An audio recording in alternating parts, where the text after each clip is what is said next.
Students, welcome to the session. आज हम practice करने वाले mock test from class 12 students के लिए। तो आइए स्टार्ट करते हैं सेशन को। सबसे पहला आपका क्वेश्चन है मैट्रिक्स एंड डिटरमिनेंट्स चैप्टर से। इसमें क्या पूछ रहा है आपसे, if A and B are two symmetric matrices then A B plus B A क्या हो सकता है। ये आपके पास 4 ऑप्शन दे रखे हैं। स्क्यू सिमेट्रिक हो सकता है क्या, एसिमेट्रिक मैट्रिक्स हो सकता है क्या, नल मैट्रिक्स हो सकता है, या फिर आइडेंटिटी मैट्रिक्स हो सकता है। आपको A and B matrices provide है और वो क्या है, बेसिकली सिमेट्रिक मैट्रिसेस। तो हम इसको स्टार्ट करते हैं with the definitions what are skew symmetric. तो A and B they are, it is given that they are symmetric matrices. तो ये आपके सिमेट्रिक मैट्रिसेस दे रखे हैं, ठीक है। जो आपको गिवन है हम उसी को डिकोड करेंगे अभी। सिमेट्रिक मैट्रिक्स होने का क्या मतलब है, A transpose is equals to A, B transpose is equals to B. ये गिवन डेफिनेशन है और हमें ये चेक करना है कि A B plus B A ये कौन सा मैट्रिक्स हो सकता है। मैं आपको एक चीज़ बता दूं, यहाँ पे हमारे पास ए बी प्लस बी ए ये पूरा टर्म आपका एक मैट्रिक्स है, ठीक है। ए बी आपका मैट्रिक्स है, बी भी आपका मैट्रिक्स है, ए बी भी आपका मैट्रिक्स होने वाला है, बी भी मैट्रिक्स है, ए बी मैट्रिक्स है, तो इनका प्रोडक्ट भी मैट्रिक्स होगा। तो आपको ये मैट्रिक्स चेक करना है कि ये कौन सा गिवन 4 ऑप्शन में से हो सकता है। सिमेट्रिक हो सकता है क्या, स्क्यू सिमेट्रिक हो सकता है क्या, नल मैट्रिक्स, या फिर आइडेंटिटी मैट्रिक्स। तो हम सबसे पहले अगर कुछ चेक करते हैं, हमें ये एक आइडिया है कि अगर कोई मैट्रिक्स सिमेट्रिक होता है तो उसको हम ए ट्रांसपोज इक्वल्स टू ए लिखते हैं। कोई अगर स्क्यू सिमेट्रिक होता है तो उसको A transpose equals to minus A से हम डिनोट करते हैं, ठीक है। तो कुछ भी हो हमें ट्रांसपोज का हेल्प लेना पड़ेगा।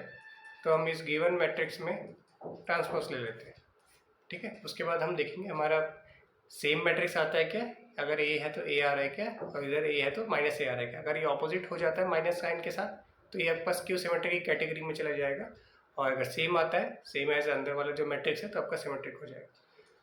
अच्छा, एक और प्रॉपर्टी मैं बता दूं यहाँ पे, जैसे A plus B whole transpose, इसको हम क्या लिख सकते हैं, A transpose plus B transpose. सारी प्रॉपर्टीज साइड बाय साइड में आपको बताना चलूँगा। ए बी होल ट्रांसपोज ये आपका मल्टीप्लिकेशन का, इसको रिवर्सल लॉ कहेंगे इसमें, बी ट्रांसपोज ए ट्रांसपोज, ठीक है। ये सारी प्रॉपर्टीज हम इसमें यूज़ करने वाले हैं। अब ए बी प्लस बी ए का होल ट्रांसपोज, तो ये वाला प्रॉपर्टी क्लिक होगा इसमें, प्लस के लिए A transpose plus B transpose, individual पे ट्रांसपोज आपको लगाना है। तो ए बी का ट्रांसपोज प्लस बी ए का ट्रांसपोज, ठीक है। अब हमने यहाँ पे ट्रांसपोज अप्लाई कर दिया। अब यहाँ पे प्रोडक्ट है, प्रोडक्ट के लिए जब ट्रांसपोज अप्लाई होता है तो रिवर्सल लॉ लगता है, B transpose A transpose plus, अब इधर भी मल्टीप्लिकेशन में रिवर्सल लॉ लगेगा, ए ट्रांसपोज बी ट्रांसपोज, ठीक है। रिवर्सल लॉ हमने अप्लाई कर दिया इसमें। अब नेक्स्ट आपके पास जैसे ए और बी डेफिनेशन के हिसाब से सिमेट्रिक मैट्रिक्स है, तो हम यहाँ पे बी ट्रांसपोज की जगह क्या यूज़ कर सकते हैं, इसको हम बी लिख सकते हैं, ठीक है। इसको हम क्या लिख सकते हैं, बी लिख सकते हैं, ठीक है, क्योंकि बी और ए दोनों आपके सिमेट्रिक मैट्रिक्स है। ए को ए ट्रांसपोज को हम ए लिख सकते हैं, ये हो गया ए, ये हो गया बी, ठीक है। तो एडिशन है, एडिशन कम्यूटेटिव होता है, मतलब अगर हम कोई 3 + 4 है तो उसको हम 4 + 3 भी लिख सकते हैं, ठीक है। तो हमारा यहाँ पे B A matrix plus A B matrix, इसको मैं एडजस्ट करके ये लिख सकता हूँ। हाँ, हम एडिशन में कम्यूटेटिव अप्लाई कर सकते हैं। तो आपके पास यहाँ पे क्या आ गया, A B plus B A transpose whole transpose equals to A B plus B आ गया। तो वही जो अंदर मैट्रिक्स दे रखा है वही सिमिलर मैट्रिक्स आपका बाहर यहाँ पे आ गया है। तो इसका मतलब क्या हो गया, ये किसका प्रॉपर्टी होता है, सिमेट्रिक मैट्रिक्स का प्रॉपर्टी होता है। तो A B plus B A is your symmetric matrix, is your correct answer. Okay, next, if A is 2 0 0 0 2 0 0 3 0 0 0 5, ये आपका मैट्रिक्स गिवन है। अच्छा, अब इसका ये मतलब क्या है, यहाँ पे आपको क्या दिख रहा है कि सारे डायगोनल एलिमेंट्स प्रेजेंट है, 2 3 और 5, बाकी सारे 0 है, ठीक है। तो इसको हम क्या कह सकते हैं, डायगोनल एलिमेंट, इसको डायगोनल मैट्रिक्स कहेंगे। और डायगोनल मैट्रिक्स के एलिमेंट्स क्या है, 2 3 5, ठीक है, डायगोनल एलिमेंट्स है। और इसके ऊपर के जितने भी पार्ट्स है वो 0 है, इसके नीचे के जितने भी पार्ट्स है वो 0 है, ठीक है। इसको हम डायगोनल ऐसे लिख सकते हैं, छोटा सा करके 2 3 5। अब हमें क्या पूछ रहा है, ए इनवर्स है। मैं एक और प्रॉपर्टी यहाँ पे ऐड कर देता हूँ आपके लिए। अगर ये ए डायगोनल मैट्रिक्स है तो इसका जो एडजॉइंट बनेगा, यानी कि हम इसको लिखेंगे adjoint of A, adjoint A B same diagonal matrix बनेगा, ठीक है, सेम टू सेम बनेगा। ये प्रॉपर्टी है 0 3 0 0 0 5। तो आपका जो एडजॉइंट ए बनेगा वो आपका डायगोनल मैट्रिक्स ही बनेगा, बिल्कुल सेम बनेगा, जस्ट एज इट इज। अब ए इनवर्स का जो फॉर्मूला होता है वो क्या होता है, A inverse is equal to adjoint of A divided by determinant of A. तो यहाँ पे हम इसमें अप्लाई करेंगे ए इनवर्स का प्रॉपर्टी। ए इनवर्स का value, A inverse of value क्या होता है, adjoint of A divided by determinant of A, ठीक है। अब हमें ए इनवर्स का वैल्यू फाइंड आउट करना है। एडजॉइंट ऑफ ए हमने अभी भी देख लिया, प्रॉपर्टी के हिसाब से सेम होता है। Adjoint of A diagonal matrix अगर है आपके पास तो एडजॉइंट ऑफ ए भी सेम वही मैट्रिक्स होगा। तो यहाँ पे हम लिख सकते हैं इजीली 2 0 0 0 3 0 0 0 5, ये आपके पास एडजॉइंट ऑफ ए मैट्रिक्स हो गया। अब इसका डिटर्मिनेंट कैलकुलेट करेंगे, डिटर्मिनेंट भी सेम वही होगा। डिटर्मिनेंट आपका क्या होगा, प्रोडक्ट होगा डायगोनल एलिमेंट्स। डिटर्मिनेंट क्या होगा इस केस में, मैं साइड में मेंशन कर देता हूँ। डिटर्मिनेंट क्या होगा डायगोनल मैट्रिक्स के लिए, डिटर्मिनेंट क्या होगा आपके पास, determinant of A will be product of the diagonal elements, product of diagonal elements. तो इसका जो डिटरमिनेंट होगा वो नीचे लिखा जाएगा। इसके पास एलिमेंट्स क्या diagonally 2 × 3 × 5 that comes out to be 30। तो आपका जो ए इनवर्स यहाँ से रेडी हुआ वो क्या हुआ 1/30 2 0 0 0 3 0 0 0 5, ये आपका इनवर्स रेडी हो गया इस मैट्रिक्स का, ठीक है। तो यहाँ पे दो प्रॉपर्टीज हमने यूज़ किया, क्या, अगर डायगोनल मैट्रिक्स है आपके पास तो एडजॉइंट ए भी आपका सेम डायगोनल होगा, डायगोनल मैट्रिक्स ही कहलाएगा, और डिटरमिनेंट क्या होगा इसका, product of the diagonal elements. Okay, next ये आपका इंटीग्रेशन चैप्टर का है फ्रॉम ए डेफिनेट इंटीग्रल। इसको हम देखते हैं कैसे सॉल्व करेंगे, ठीक है। अब यहाँ पे क्या दिया हुआ है, F of A minus X is equal to F of X, then 0 to a limit है, लोअर लिमिट 0 है, अपर लिमिट a है, x F X D X, कितना होने वाला है, ठीक है। तो हम इसको लेट कर लेते हैं, let i is equal to 0 to a x F of X D X, ठीक है। तो इसको हम क्या लिख सकते हैं, अब यहाँ पे प्रॉपर्टी अप्लाई करते हैं। आपका जो गिवन है, if F of A minus X is equal to F of X अगर होता है तो हम इसको क्या लिख सकते हैं, i is equal to 0 to a। अब यहाँ पे प्रॉपर्टी अप्लाई कर देते हैं। हमें यहाँ पे प्रॉपर्टी हमारे पास a प्लस, अगर यहाँ पे 0 से a लिखा है x एफ ऑफ एक्स, तो अकॉर्डिंग टू प्रॉपर्टी इसको हम लिख सकते हैं a plus B minus X, ठीक है। बेसिकली a से b अगर हमारे पास है, ये यहाँ पे a है, यहाँ पे हमारे पास b है, ठीक है। ये आपका इंटीग्रल, डिफरेंट इंटीग्रल का प्रॉपर्टी है।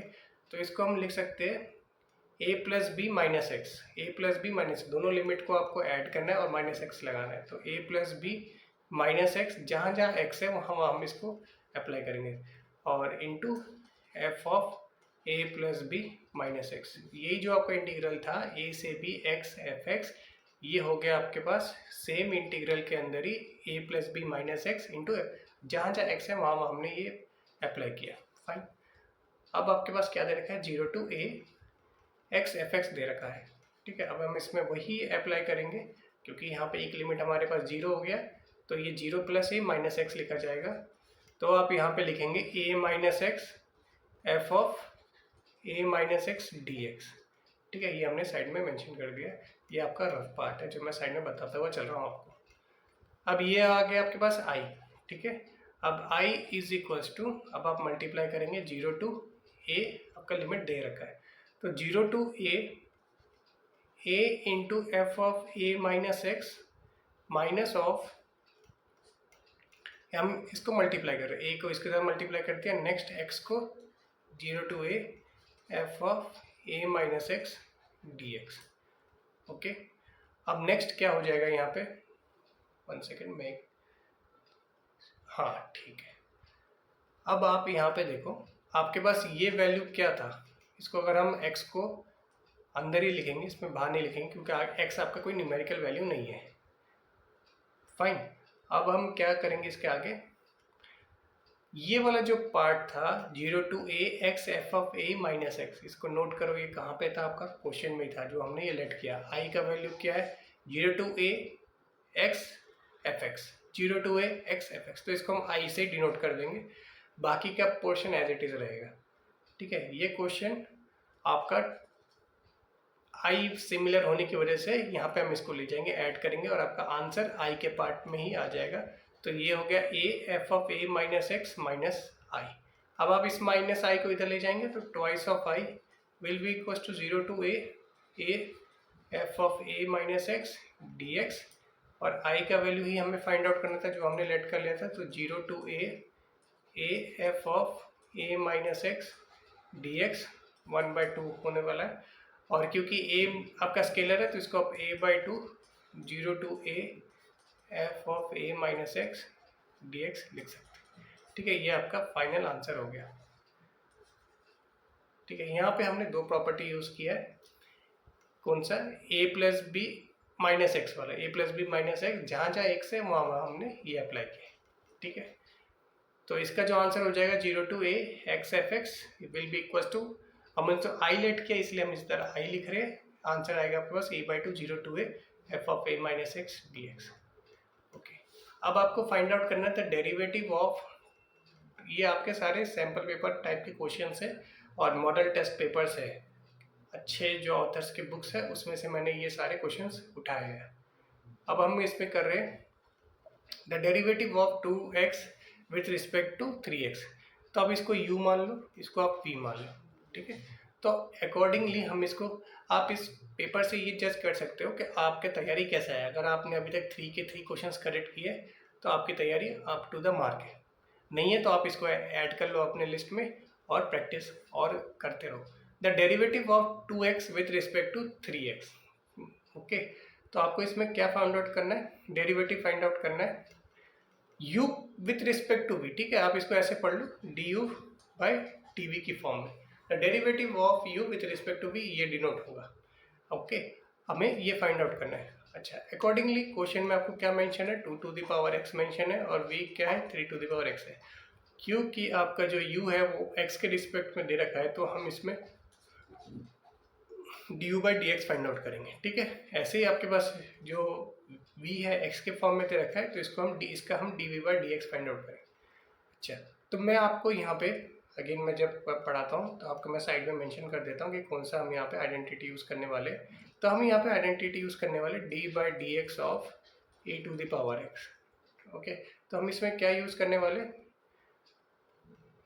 इसमें यूज़ करेंगे d by D X A to the power x। a क्या है आपका कोई स्केलर है, ठीक है, a कोई नंबर है, आप इसको ग्रेटर देन 0 मान सकते हो, ये आपके पास नंबर है। तो इसका होता है a की पावर x log a। ठीक है, इसका क्या होता है a की पावर x log a। तो जब हम इसका डिफ्रेंशिएट करेंगे 2 की पावर x है तो इसको हम क्या लिखेंगे 2 की पावर x log 2। ऐसे ही ये दे रखा है a की पावर x है, उसका डिफ्रेंशिएशन क्या होता है a की पावर x log a। यहाँ पे हमारे पास 3 टू द पावर x है तो इसका डिफ्रेंशिएशन क्या हुआ 3 to the power x log 3। क्योंकि हमें एक चीज़ आप यहाँ पे नोटिस करो, du बाई डी के पैटर्न में आंसर चाहिए, तो हम यहाँ पे कैसे मेंशन करेंगे इसको du बाई डी।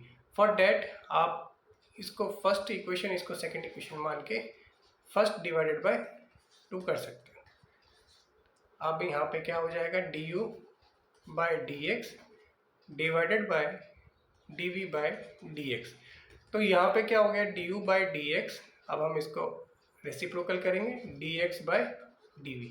ठीक है, तो हमारा dx से dx कैंसिल हो जाएगा और हमारे पास क्या बचेगा du बाई dv बचेगा। तो डेट मीन्स हमें ये प्रोसेस फॉलो करना है। du बाई dx क्या था आपके पास 2 to the power x log 2, dv by dx क्या है आपके पास 3 to the power x log 3।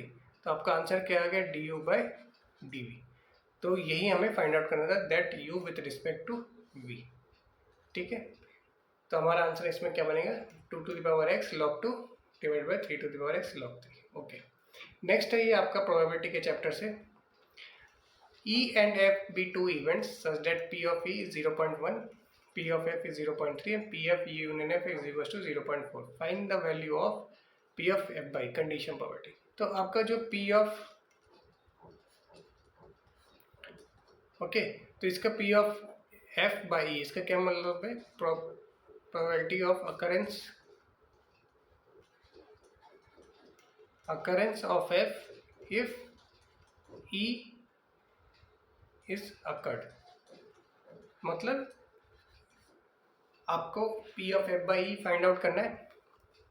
इसमें इसका मतलब क्या, स्टेटमेंट का मतलब क्या? अकरेंस ऑफ f, यानी कि अकरेंस ऑफ f फाइंड करना है और फर्स्ट इवेंट जो रहा होगा कि e इज अकर्ड। ठीक है, नीचे वाला जो भी बताता है ये इवेंट पहले हो जाना चाहिए। ये तो हो गया आपका स्टेटमेंट वाइज। इसको मैथमेटिकली हम कैसे लिखेंगे? p of e intersection f divide by p of e। अब e इंटरसेक्शन f आपको पिक्चर में नहीं दे रखा है, ठीक है, आपको इन्फॉर्मेशन है p of e, p of f और p of e union f दे रखा है। ठीक है, तो हमें p of e intersection f find out करना है।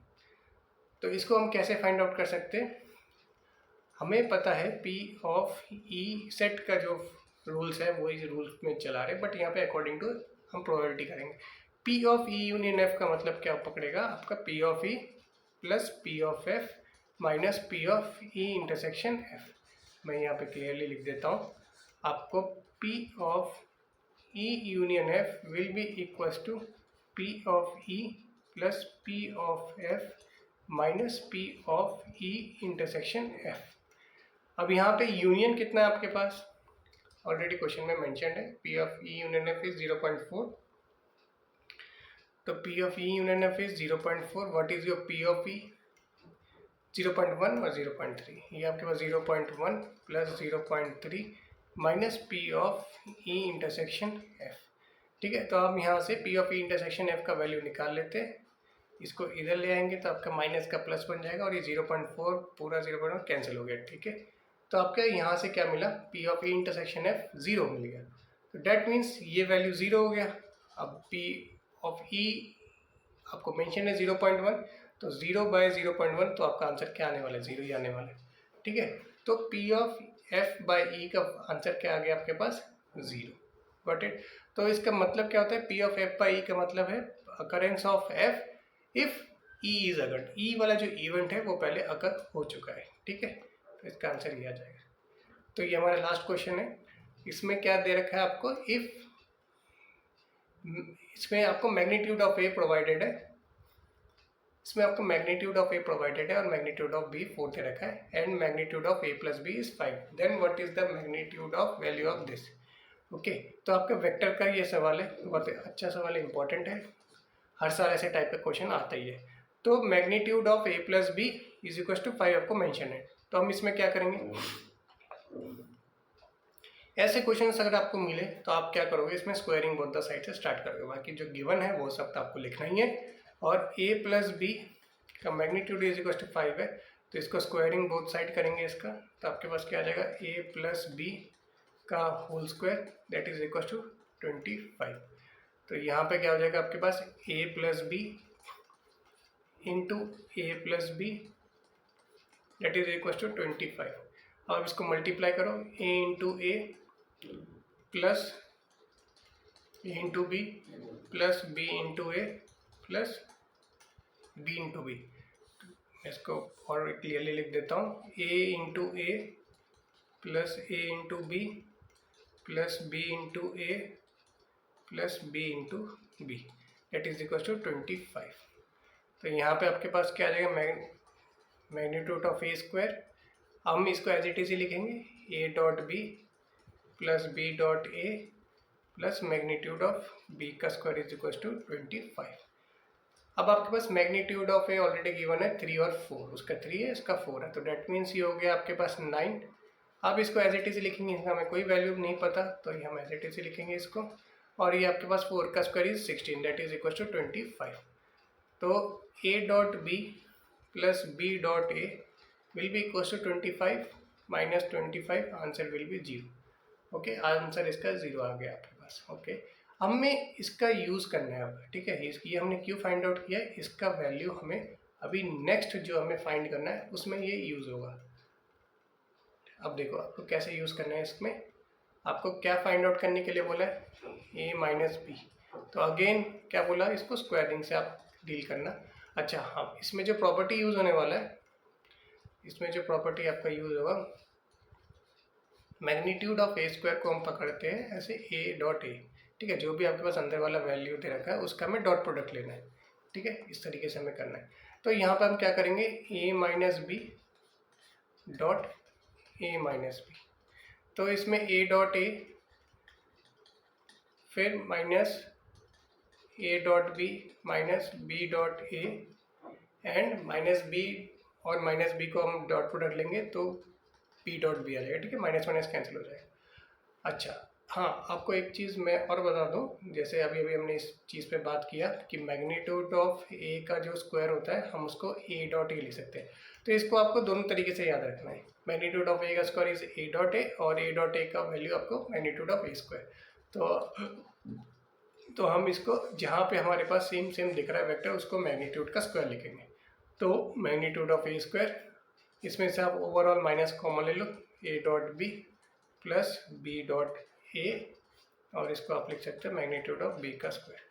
अब आपके पास ए वैल्यू दे रखा था ऑलरेडी, है ना, 3 दे रखा था, इसको 9 लिखोगे, minus A dot B plus B dot A plus और ये था आपके पास 16, तो ये हो गया 25 और इसका वैल्यू हमने ऑलरेडी ऊपर निकाल रखा है हमने, A dot B plus B dot A is 0, तो माइनस 0, तो इसका आंसर 25 ही आ गया।